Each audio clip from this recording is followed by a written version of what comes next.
can't turn Uncle Rob here. Tell them he didn't do it. Position. Sorry, you need to go home. You betrayed Go us. home.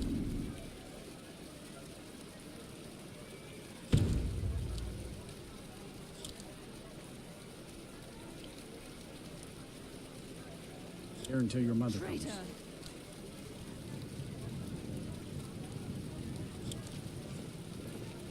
Get on with it! You should tell her that her uncle is scum that betrayed his high king. Bet she know now. Guard you were! You're all hard. Rogver, you helped Ulfric Stormcloak escape the city after he murdered High King Torik. By opening that gate for Ulfric, you betrayed the people of Solitude. He doesn't deserve to speak! There was no murder. Ulfric Liar. challenged Torik. He beat the High King in fair combat. Such is our way. Such is the ancient custom of Skyrim and all Nords. Boo!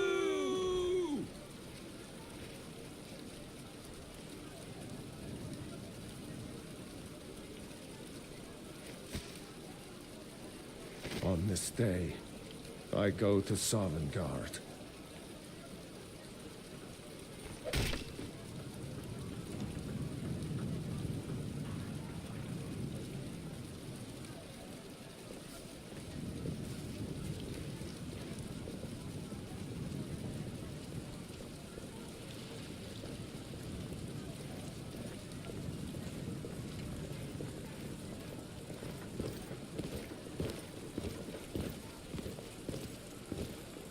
I guess it's all over. I expected... I don't know what I expected. I still can't believe he knew what he was doing when he opened that gate. Rogvir, why did it have to be like this? Not right now. Good riddance to bad rubbish, I say. It shouldn't have been like this. A man opens a gate and they cut his head off? Doesn't seem right to me. Damn shame, Rogver. You're a good man.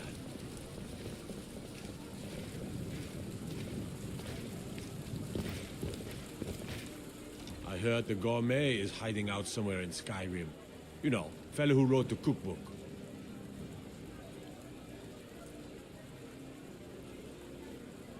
Not my finest hour. Rogvir was a fine and honorable man.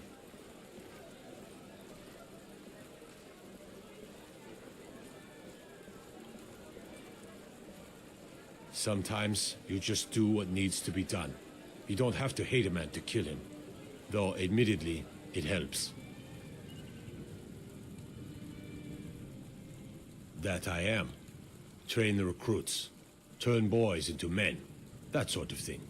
Thinking of asking the general for some training books. Give the soldiers something to do while they're on rest. Something besides drinking. Ever seen a book called The Mirror? We used to hand it out to boys looking to learn basic shield work. Good on you. Keep my men in your prayers. They'll need them if they don't shape up.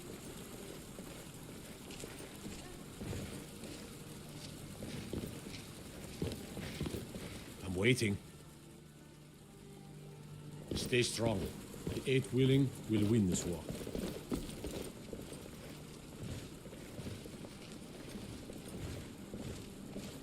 What is it? Ah, yet another new face. I'm from Hammerfell, you see. I can hardly keep track of all the people I've been meeting.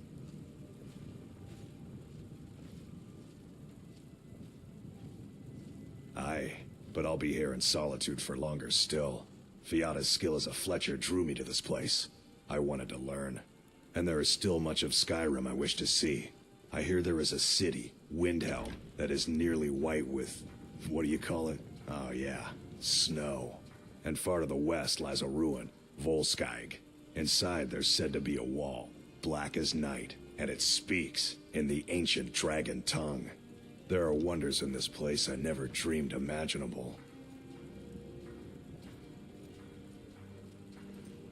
Good to talk to a fellow traveler. A coin or two for a veteran? It's...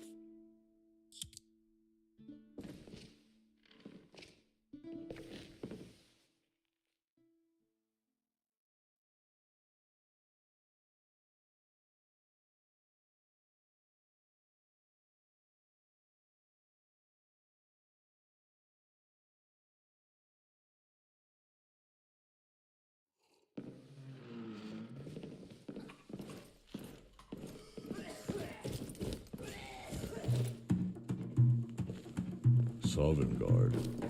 No, all I ask. I have no business with you. Leave me.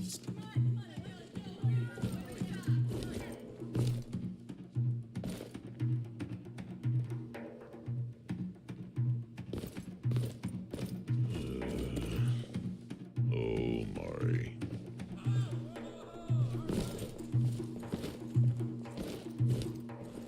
Yes? Nah, I don't think so. Strangers are nothing but trouble. Staunch protectors, the Imperials. We drink to our youth, to the days come and gone, for the age of aggression is just about done. Mm-hmm. We'll drive out the storm cloaks and restore what we own. With our blood and our steel, we will take back. What is it, stranger? If you're looking for work, I'm not the person to ask. Now there's a strange request. I suppose there's no harm in it. Go on then. Grab a drink and sit down. But this land is ours, and we'll see it wiped clean of the scourge that has sullied our hopes and our dreams. Down with Ulfric, the killer of kings. I'll warn you now, friend. I'm not exactly known for conversation. The Swillen here isn't worth drinking much of either. This one's a favorite of mine. A legend we all know of. Many things. When you've lived as long as I have, some of them might even be worth remembering. No, I suppose not. What you have to understand, however, is that I'm not about to relive the past, simply because we share a flagon.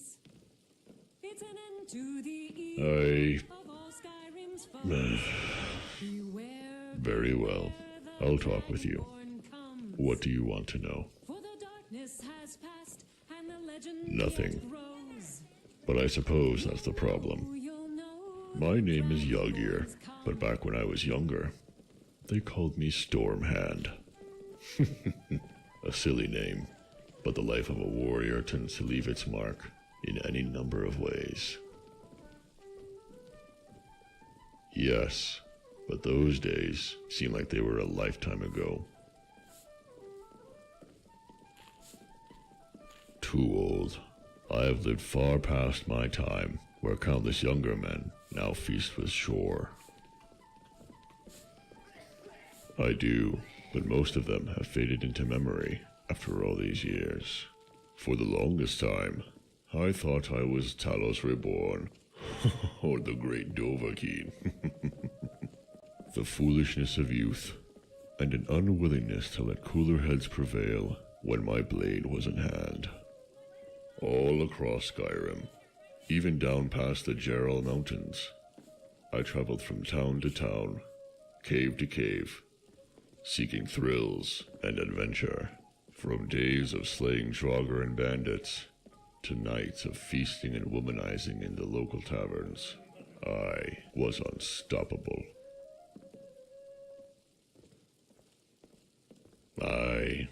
But those days are behind me now. You are still young, and you have the whole world ahead of you. Enjoy it while you can. It won't last forever. The same thing that changes anyone. Love. I met my wife while working in Whiterun Hold. A group of rogue students from the college had set themselves up nearby to attack travelers. While they no doubt needed food and supplies as any of us, it soon progressed from stealing to outright massacring everyone in their way. I'd been hired by a group of local farmers, led by 2 patriarchs, to track the mages and put an end to the attacks. The sites had already been cleared by the guards, and anyone I talked to in town were either scared stiff or didn't know anything. I heard that another warrior was also on their path, a fierce, red-headed Nord woman, and I welcomed the challenge. There was nothing wrong with some competition, after all, especially with a warrior of equal skill. However, the winter rains had set in, and as any hunter can tell you, this only made finding my targets more difficult. For days I searched the region, but there was no sign. Tired and annoyed, with days since my last fight, I made the journey back to Dragon's Reach. As I was making my way back, I crossed paths with the merchant near the western watchtower. The rains were relentless as Kain's wrath fell from the heavens, and the merchant was huddled in furs, with an old horse in tow. With barely a hint of sunset poking through the gloom and rain, I walked over and asked them if they needed help back to the city. The woman smiled at me and threw back her hood, red hair and a twinkle in her eye. Before I could even respond, a lightning bolt came crackling through the rain, and she threw herself forwards, knocking both of us to the ground. The mages had sneaked up on us, and I cursed myself for not being more aware, outclassed by my rival no less. The rain was endless and difficult to see in, but it was as much of an advantage to us as it was the attackers.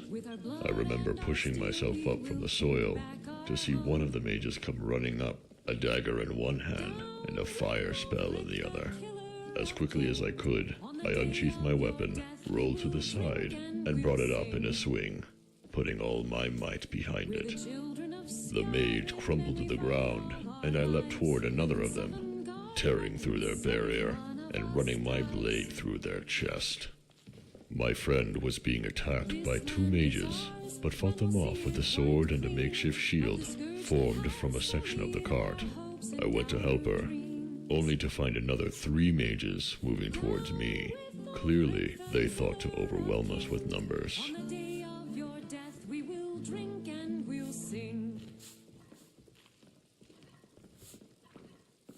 Perhaps, but they certainly fought like a horde of hag-ravens, and the wilderness had toughened them. Aye, but not without ending up with scars of our own. The rain continued to pour down, and the Whiterun plains were too open to try for any strategy. The woman and I ended up back to back, the group of mages almost having exhausted their magica reserves. At last, we found an opening and finished the rest of them off.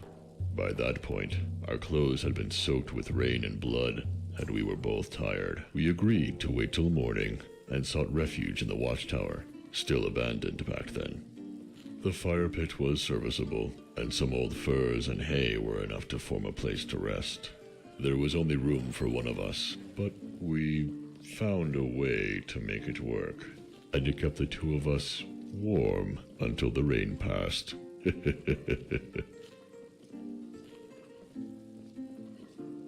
Next morning, we returned to Dragon's Reach and told those farmers that the job was done. I was already taken with her by then, and we agreed to split the gold equally. After living a free life on the path, I wanted to be with her. I couldn't contain myself. By the city gate, I told her how I felt in one nervous outpour. I must have looked like a fool. She just stood there, watching me as she listened intently. When I was finished acting like a boy with his first crush, she smiled softly. To my surprise, she leapt forward into a hug and kissed me on the cheek. Love. True, God's damned love. From that moment onwards, I gave up the womanizing, and we lived a life on the road together. I was a warrior in my prime, and had the love of my life to match. I couldn't have asked for a greater gift than her. We were an odd sight, 2 warriors working together. Most of the time, it's easier for adventurers to go their own way, but we didn't mind it. She was so beautiful, I can't even begin to describe it, and she showed me there was so much more to life. 2 young warriors, fierce and in love. For years, we took work across Skyrim, even further on occasion, and lived however we liked. Most of all, we were together. But those days can't last forever. After being married under the eyes of Mara, we agreed to settle down and move to a small farm on the outskirts of Shore Stone. By then, she was with child, and we couldn't risk any more fights. We hung up our weapons on the wall and started a new life together. I wanted to be with her no matter what, but it wasn't that easy. You seem like the adventuring sort, so perhaps you can sympathize. All my life had been spent in battle, and there I was, a mountain of a man that didn't know one end of a hoe from the other. I was no farmer. I was built for war, not milking cows. Winter came and went, and she gave birth to a baby boy, my son.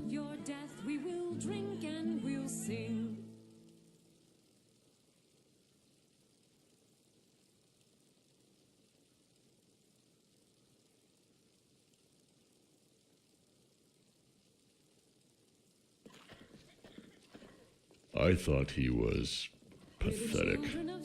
All the mewling like an animal. He would cry all night, or otherwise sit gurgling on the floor, babbling in the way that children do. Seward's breath. What on earth was I supposed to do with him? I didn't know how to be a father. I tried. I really did. But all it did was make my wife's day more difficult. She had a way with children, as if she'd been destined to be a mother.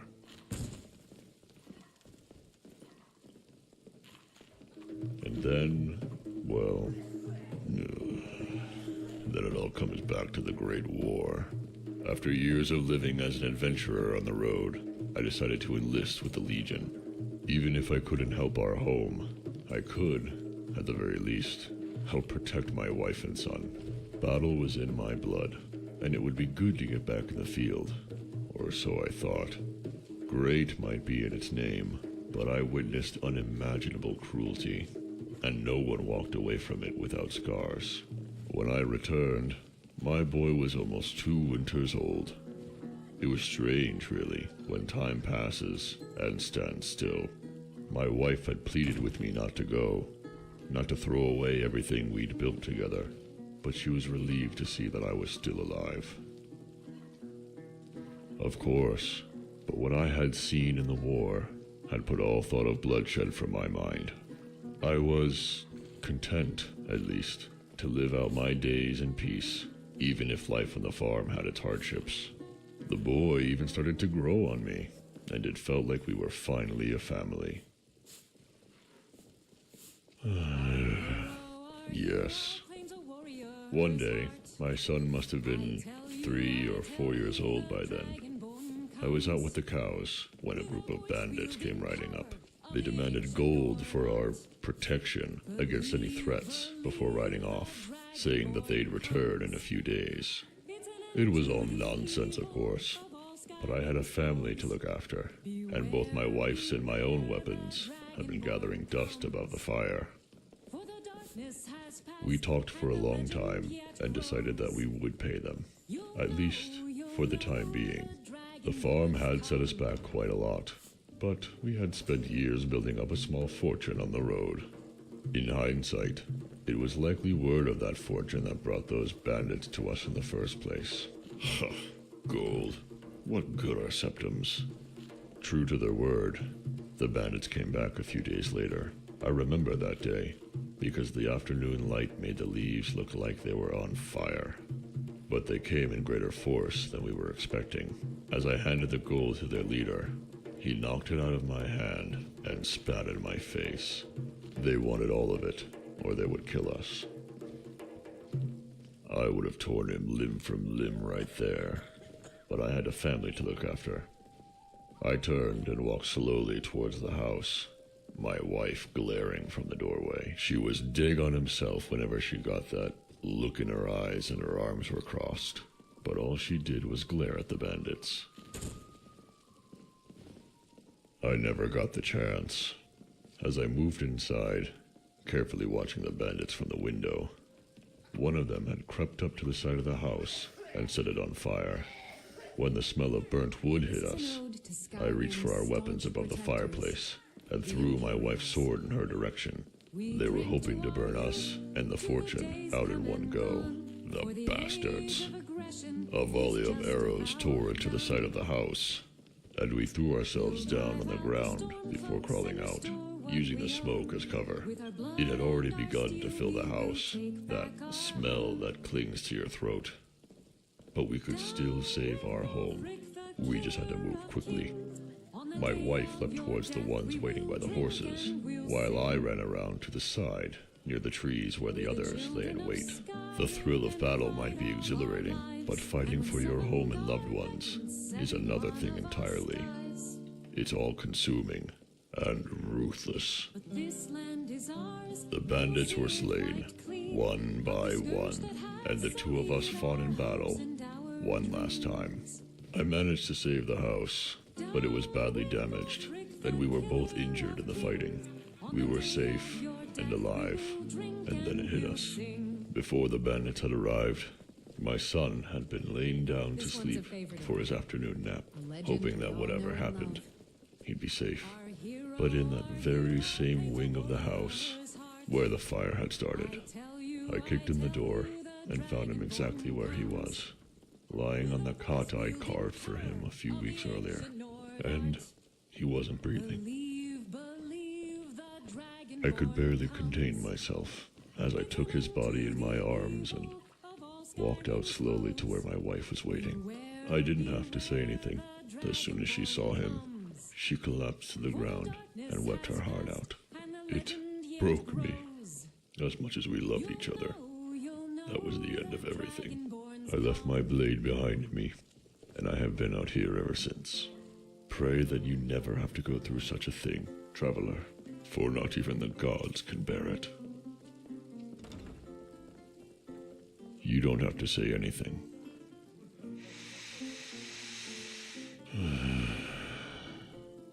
All I need is a warm drink. Gods know it's been cold out there.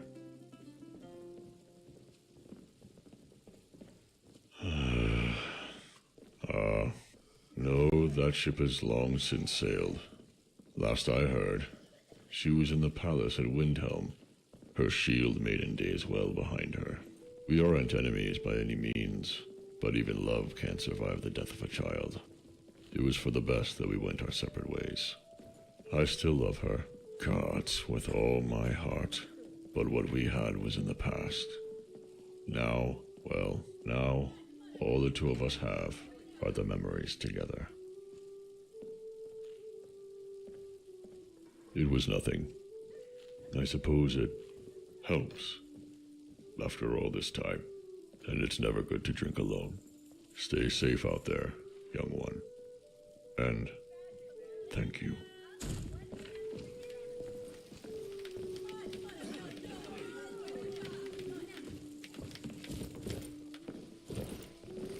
I'm getting on the first boat out of this accursed province.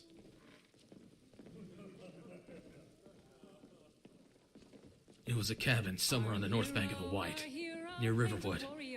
A kind old lady was living there. Or so I thought. She let me stay the night, but told me not to go into the cellar. Naturally, I got curious. There was all sorts of oddities in there. I think she was a witch or a necromancer or something. In any case, I got out of that cellar and never stopped running. Safe journeys. For the darkness has passed and the legend yet grows.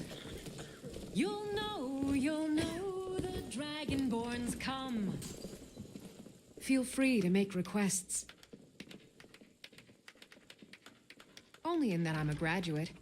I work here at the Winking Skeever. I would highly recommend it, though. Talk to Viarmo if you're interested. You should think about staying the night. Corpulus keeps it clean. We drink to our youth, to the days come and gone, for the age of We're paying our respects to me dead husband. Henry and I lost his father in the war. Now, I do what I can to get by and care for Henry. Thank you, we manage. I just have to keep Henry entertained and out of trouble. That's the really hard part. Ulfric, the killer of kings. On the day of your death, we will drink and we'll sing. What can I do for you? We're the children of Skyrim, and we fight all our lives. And when Sovngarde beckons, everyone It's been a pleasure. dies. By blade or by spell. If you want it dead, I'll make it dead. All you need to do is pay my fee. The blade can be as lethal as the spell, but deadlier still is the one who wields both. On the day of your death, we will drink and we'll sing.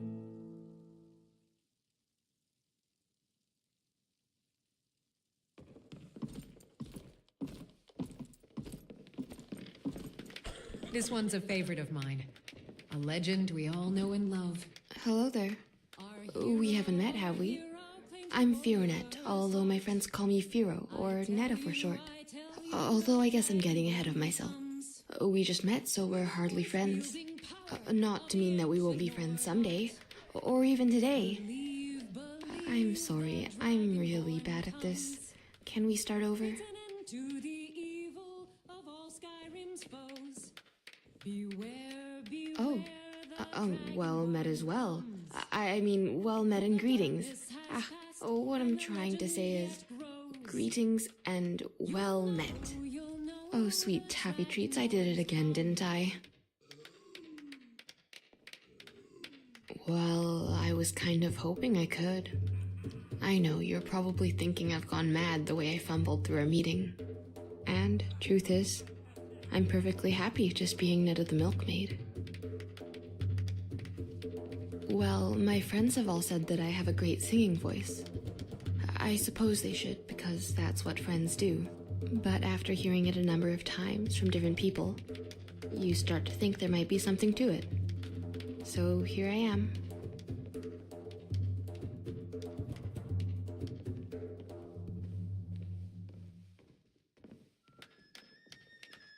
No, not yet. I talked to Viarmo, and he said that Pantia Atea would hear my audition when her schedule clears up. Which is completely understandable. I imagine a master vocalist must have a very hectic schedule.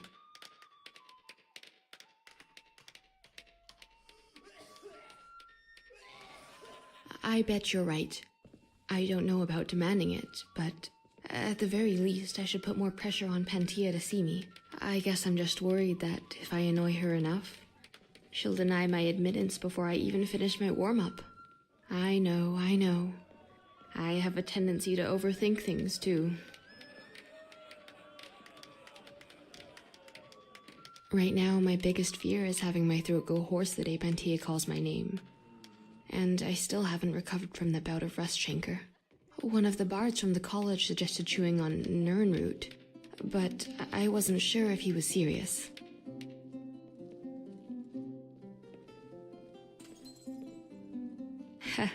I suppose it would be quite irritating. I didn't plan on singing with it in my mouth, though.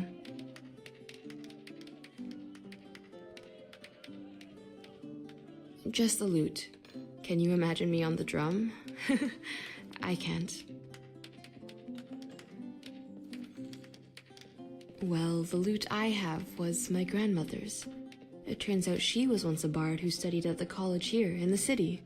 My mother gave it to me before I left.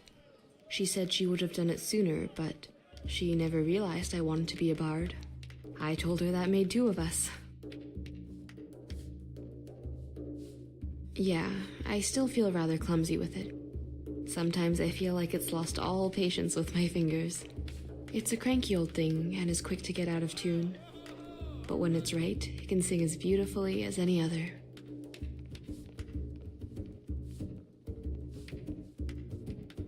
You mean like sing? Right here? Okay. But my voice is a little hoarse from practicing. Is there anything in particular you want to hear? You mean like a song that I wrote? Oh, I'm not that talented. I mean, I've written a few lyrics and there's sort of a melody. How about I sing it, and you can give me some guidance as to whether it's good. All right, here goes.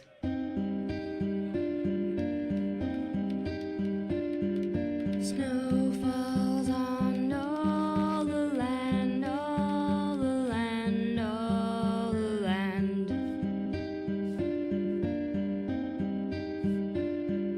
Snow falls on all the land, shrouded by dark wings.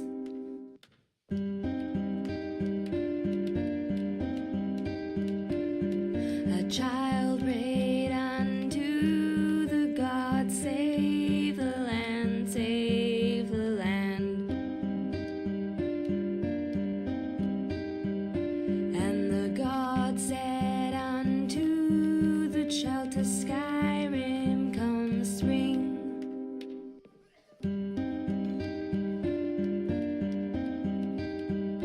For our hero does walk the land, walk the land, walk the land. Our hero does walk the land, and the dragons will flee.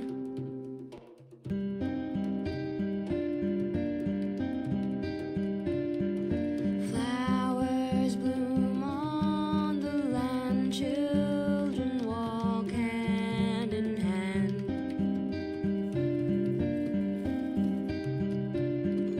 Sun shining on white sand, to Skyrim comes peace.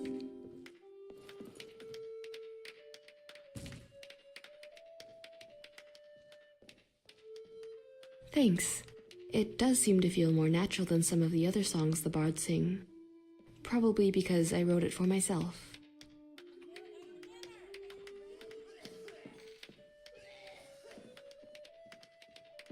Oh no, I came here on a ship from Laneland, near Iliac Bay in Hammerfell. I didn't come alone, though. My fiancé at the time came with me. He stuck it out here in Skyrim for a few months, but eventually boarded a ship headed back home. It's my fault, really. I knew he didn't want to come to Skyrim, and it was probably the guilt that made him follow me here. It's one of those things. If I loved him, I shouldn't have asked him to leave. If he loved me, he wouldn't have asked me to stay. So in the end, I guess neither of us loved each other. But we'd already invested so much time into the relationship, and so he sacrificed everything for me. Well, we didn't have a lot of gold, but my fiancé said he sold the farm so we could sail to Solitude. It was actually kind of romantic, but at some point on the way here, I caught a bad case of rust chancre. I got a rash on my arms and some swelling in my cheeks, but it was the damage to my throat that was the most depressing part. It took months before I could even speak. He got impatient. The truth was, he expected us to be back in Hammerfell before the crops were in season. I should have known he didn't sell the farm.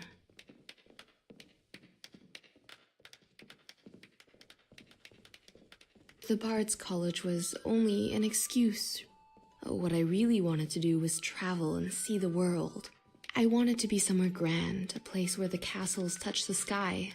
But really, I just wanted to be somewhere different. Somewhere new.